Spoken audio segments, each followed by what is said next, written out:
Menteri Rangba Kajala Conrad Sangma, Ulaong Baka Sorkar Jala Haduk Menta Kampat Rai Katarik, Nak Benta Ban Penlong Ika Election MDC Jong Khadc Hills Autonomous District Council, Bat Kajantia Hills Autonomous District Council. Habakran Menta Khan Lirik Nawing Arja Arpaulai, Conrad Ulaong Ba Ensapet Hadin Bakatanat Kabadi Kmi, Kalapentip Syaka Sorkar, Namar Haduk Menta 4 Don Kenuga Jing Tho, Kabawan Syau. Habayadi Bakajing Penjalan Ika Election MDC, Menteri Rangba Ulaong Bahaduk Menta Kampat Don Kenuga Jing Tho Ban Poi Syau, Bat Daitat Anda Lapoi Ka Jing Tho Syau Ne Syau Menteri, Ubakmi Ikatanat District Council Affairs, Ansala Ban Kran AA.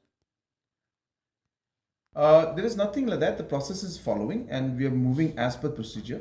So we will see whenever the departments bring it to the government, then we will decide on how and the dates and everything will be decided then. Sir, It's come to me and no particular file has come to me in this regard. So therefore, only when the file comes to me and to the DCA minister, only then will we be able to comment. So it all depends on the reports that come in from the department. Sir,